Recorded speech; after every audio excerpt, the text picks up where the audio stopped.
नमस्कार, मैं हूं संजय शर्मा। आप देख रहे हैं 4 PM न्यूज़ नेटवर्क। पिछले 72 घंटे से बात कांग्रेस की हो रही है। पहले बात होती थी भारत जोड़ो यात्रा की, राहुल गांधी के मेहनत की, उनके संघर्ष की और पूरे देश में एक माहौल प्यार का बनाने की। लोगों को लग रहा था कि ये जो भारत जोड़ो यात्रा राहुल गांधी ने शुरू की है, ये कांग्रेस का भविष्य बदल देगी, कांग्रेस को नए सिरे से खड़ा कर देगी। दरअसल देश की सबसे पुरानी पार्टी है, मुख्य विपक्षी दल है और अभी भी पिछले लोकसभा चुनाव में मुझे लगता है जब कांग्रेस सबसे खराब हालत में थी तब भी 12 करोड़ से ज़्यादा वोट मिले थे उसको।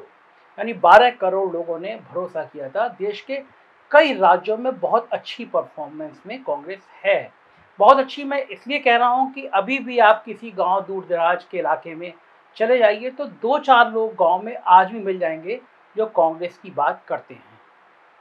धीरे धीरे कांग्रेस की स्थिति खराब होती चली गई तो कांग्रेस अब पिछले 72 घंटे से राजस्थान को लेकर चर्चा में है, अशोक गहलोत को लेकर चर्चा में है, सचिन पायलट को लेकर चर्चा में है।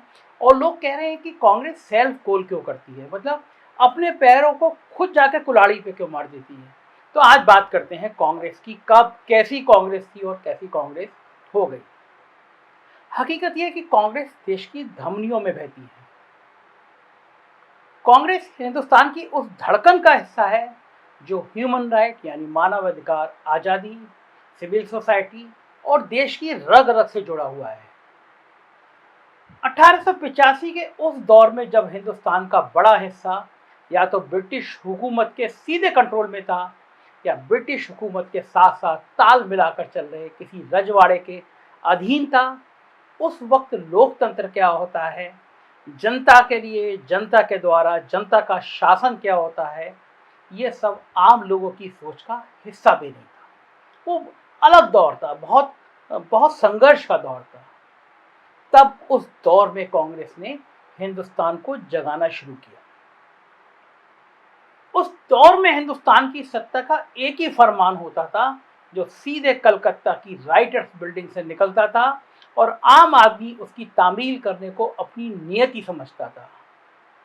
लेकिन उसी कांग्रेस पार्टी ने 62 सालों के संघर्षों के बाद 1947 में इस देश में आज़ाद हवा में सांस लेने लायक बनाया। इस मुल्क को आज़ादी दिलाने में कांग्रेस की एक बहुत बड़ी भूमिका रही। लेकिन आज आज विडंबना यह है कि आज़ादी के 75 सालों बाद इसी कांग्रेस पार्टी की सांस अटकी हुई दिख रही है। लेकिन ये सांस अटकी क्यों है, क्यों ऐसे हालात हुए, क्यों ऐसी परेशानी आई, आइए आज इस पर चर्चा करते हैं।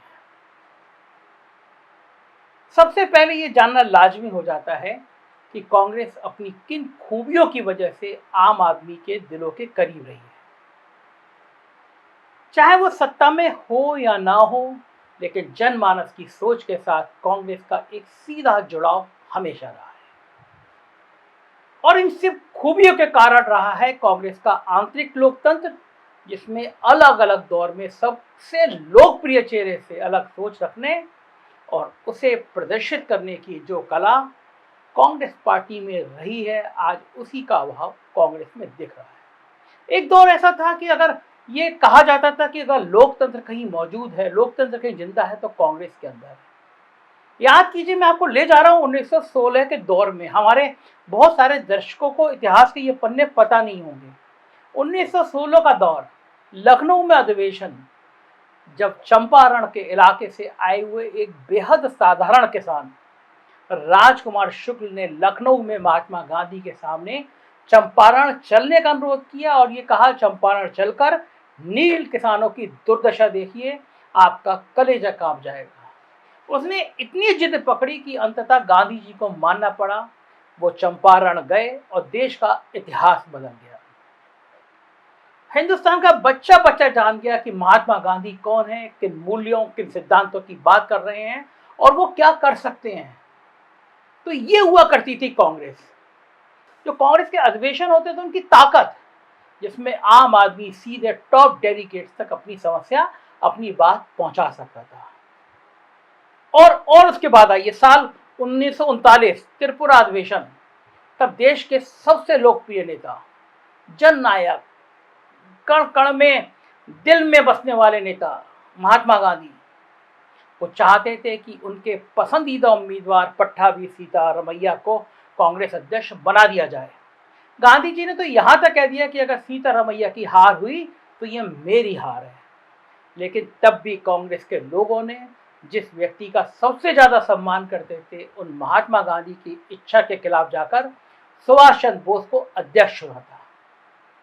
तो ये था कांग्रेस के आंतरिक लोकतंत्र का नमूना, जिसमें गांधी जी के प्रति सर्वाधिक आदर भाव होने के बावजूद उनकी इच्छा के खिलाफ जाकर सुभाष बाबू को अध्यक्ष चुन लिया जाता था।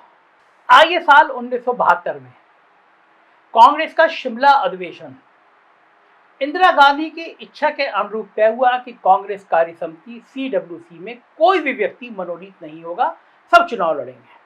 यहां तक कि इंदिरा गांधी भी मनोनीत नहीं की जाएगी, उन्हें भी चुनाव जीतकर ही CWC में आना होगा, यानी सबका चुनाव होगा।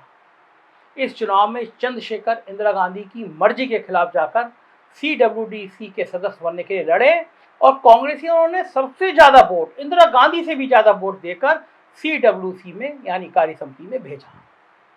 और बाद में आई 1992 में आई है दिल्ली के पास सूरजकुंड में कांग्रेस का अधिवेशन बुलाया गया। अधिवेशन में नरसिंहा राव, जो प्रधानमंत्री कांग्रेस के अध्यक्ष थे, और उनके वित्त मंत्री मनमोहन सिंह की आर्थिक नीतियों, यानी जो उदारीकरण का दौर चल रहा था, उनकी उदारीकरण, निजीकरण और भूमंडलीकरण की खूब आलोचना हुई। यहां तक आ गया कि राव साहब, आपकी नीतियों से देश का भला होगा या नहीं होगा यह भगवान जाने, लेकिन आपके नीतियों से पार्टी का बेड़ा गर्क हो जाएगा। पार्टी अपनी जड़ों यानी गांव देहात के लोगों, गरीबों और नौकरी पेशा लोगों से हमेशा के लिए दूर हो जाएगी। राव साहब ने शांति के साथ सब आलोचनाओं को सुना और बिंदुवार करके एक एक बातों का जवाब दिया और सबकी जिज्ञासा को शांत करने की भरपूर कोशिश की। क्या आप कल्पना कर सकते हैं कि आज के दौर में नरेंद्र मोदी जी और अमित शाह जी के सामने कोई भी भारतीय जनता पार्टी सरकार की नीतियों की आलोचना करने का जोखिम उठा सकता है? और जोखिम उठा लेगा तो क्या पार्टी में रह सकता है? भाजपा तो छोड़िए, आज का कांग्रेस नेतृत्व तक ऐसा हो गया है कि पार्टी के रसातल में पहुंचने के बावजूद इतनी अकड़ में रहता है कि किसी सच बोलने की कांग्रेसी को सच बोलने के बाद किसी दूसरे दल में ही जगह ढूंढनी पड़ सकती है। अब ऐसे में अपने अतीत से सीख लेने की बजाय यदि कांग्रेस अतीत को याद करके कि कभी हमारे पास 415 सांसद लोकसभा में, 150 सांसद राज्यसभा में हुआ करते थे, रस्सी जल गई लेकिन ऐंठन नहीं गई, केवल वही कहावत को यकीन में बदलने में, कहावत को साबित करने में पूरी एनर्जी लगाएं तो भगवान ही मालिक है। आज यदि नजर उठाकर देखा जाए तो पिछले 25 सालों में कांग्रेस से अलग हुए बड़े नेता शरद पवार, ममता बनर्जी, जगन मोहन रेड्डी अपनी बेहद मजबूत पार्टी चला रहे हैं।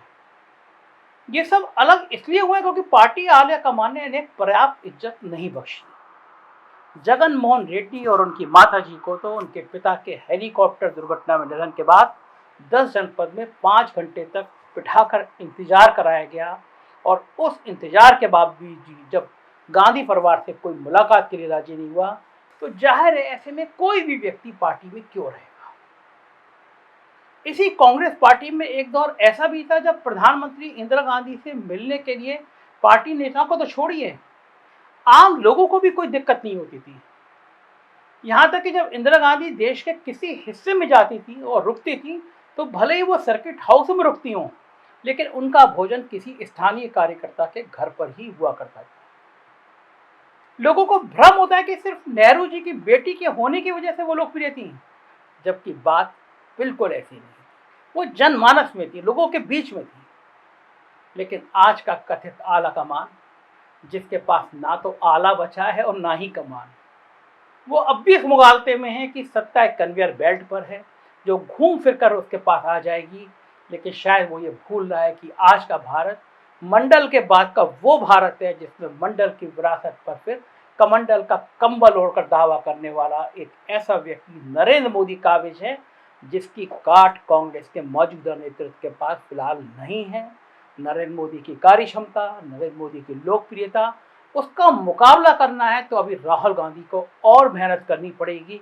अपने आसपास के गांधी परिवार के आसपास की जो चौकड़ी कही जाती है, जिससे शीर्ष नेतृत्व के अलावा पार्टी के बड़े नेता नाराज हैं, उनको थोड़ा अलग करना पड़ेगा। नेताओं से, कार्यकर्ताओं से संवाद बढ़ाना पड़ेगा, पूछना पड़ेगा उनके दुख दर्द क्या है। आप सोचिए, सैकड़ों विधायक हैं, क्यों नहीं राहुल गांधी एक दिन में 3 विधायकों से मिल सकते हैं। अलग अलग राज्यों के विधायकों से मिलना शुरू करें, 3 विधायकों से बुलाएं और पूछें कि तुम्हारे राज्य में क्या स्थिति है, क्या परेशानी है, हम और बेहतर क्या कर सकते हैं।